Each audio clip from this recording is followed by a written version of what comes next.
जैसे शहजादे दिल्ली में है, वैसे ही एक शहजादे पटना में भी है। प्रधानमंत्री मोदी ने आरजेडी समेत लालू यादव पर भी जमकर साधा निशाना। प्रधानमंत्री मोदी ने कहा, सेना को हिंदू मुसलमान की नजर से देखती है आरजेडी।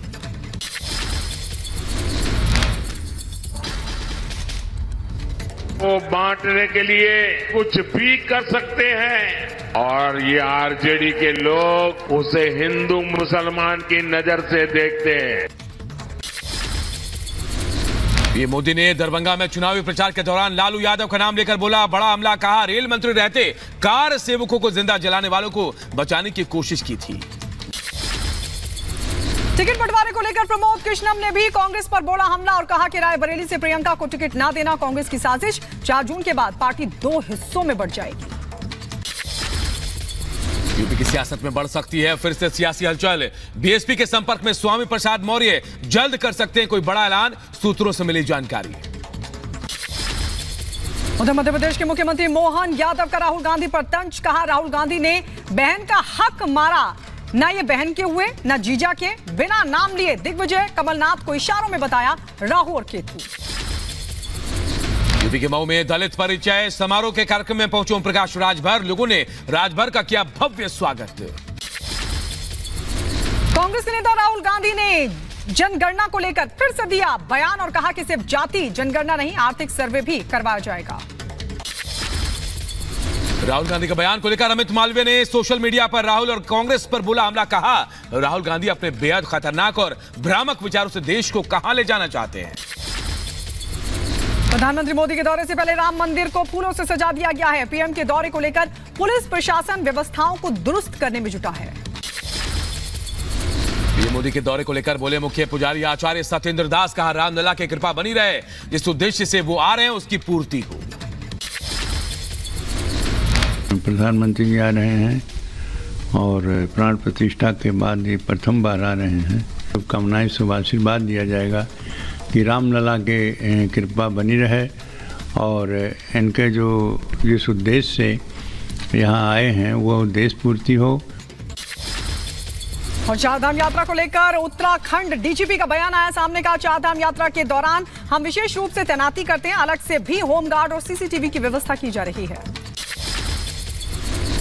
सबसे बड़ी जो समस्या हमारे सामने आती है कि जो अधिकांश यात्री और वाहन बाहर से आते हैं उनको हिल ड्राइविंग का अनुभव नहीं होता, तो उसकी रोकथाम के लिए ट्रांसपोर्ट डिपार्टमेंट ने चेक पॉइंट्स बनाए हैं।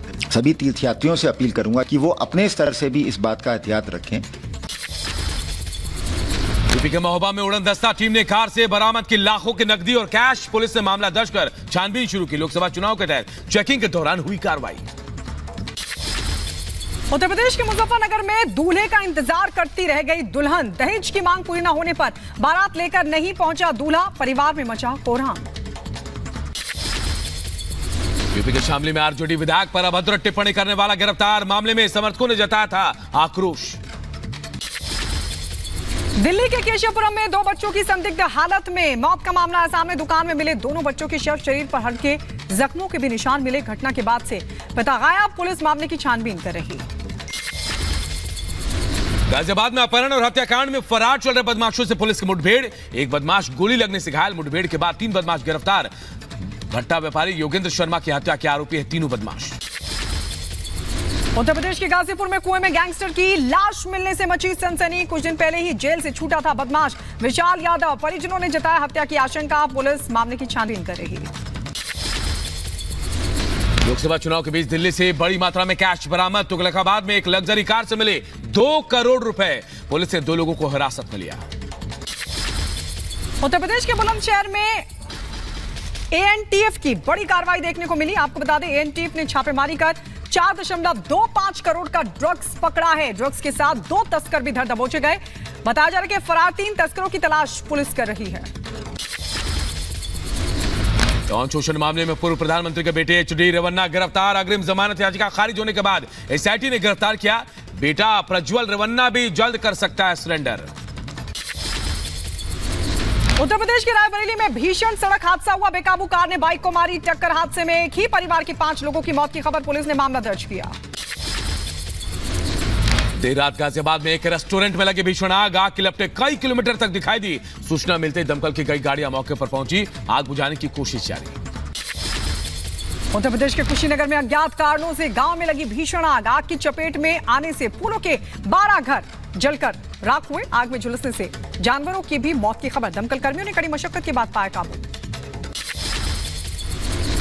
यूपी के बुलंदशहर में बियर से भरा ट्रक अनियंत्रित होकर पलटा। ट्रक पलटने से बियर की बोतलें और पेटियां बिखर गई। हादसे में ड्राइवर और क्लीनर घायल, तो वहीं राहगीरों ने बियर की बोतलें उठाकर अपने साथ वो चलते बने। उत्तर प्रदेश के सीतापुर में दर्दनाक हादसा हुआ। बताया जा रहा है कि नहर में ट्रैक्टर ट्रॉली पलटने से 3 बच्चों की मौत हो गई। हादसे में ड्राइवर और 5 बच्चे जख्मी हुए। हरियाणा के पलवल में बंद पड़े रद्दी के गोदाम में अचानक लगी आग। आग से इलाके में हड़कंप। मौके पर पहुंची फायर ब्रिगेड की टीम ने आग पर काबू पाया। रद्दी की कटिंग के जलने से हुआ भारी नुकसान। मध्य प्रदेश के होशंगाबाद में सतपुड़ा टाइगर रिजर्व के मढ़ाई क्षेत्र में बने तालाब में टाइगर का पानी पीने का वीडियो भी सामने आया। बताया जा रहा है कि भीषण गर्मी में पानी बना वन्य जीवों का सहारा। पुडुचेरी में गर्मी का सितम जारी। गर्मी से बचने के लिए लोक निर्माण विभाग ने जनता के लिए शेड बॉक्स बनाए हैं। असम के डिब्रूगढ़ के कई हिस्सों में झमाझम बारिश हुई। लोगों को यातायात में हुई परेशानी। रूसी सेना ने यूक्रेन में किए ताबड़तोड़ हवाई हमले। रात भर रूसी मिसाइल और ड्रोन हमलों के बाद यूक्रेनी शहर खार्किव में कई इमारतों में आग लगी। हमले में 4 लोगों के घायल होने की खबर है।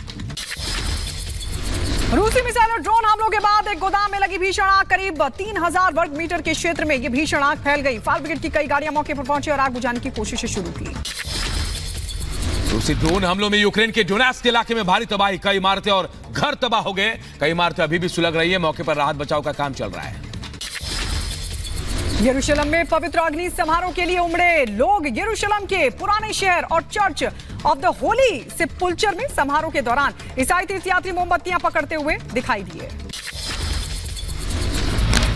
ब्राजील में अब तक की सबसे भीषण बारिश और भूस्खलन। आपदा की वजह से मरने वालों की संख्या 56 पहुंच गई है। 74 लोगों के लापता होने की खबर। मरने वालों की संख्या और बढ़ सकती है। उधर ब्राजील में भारी बारिश की वजह से लोग घर की छतों पर रहने को मजबूर हो गए। छतों से मदद मांगते लोगों का हेलीकॉप्टर से रेस्क्यू कर बचाया गया। बताया जा रहा है कि इस आपदा में अब तक 30,000 से ज्यादा लोग प्रभावित हो चुके हैं।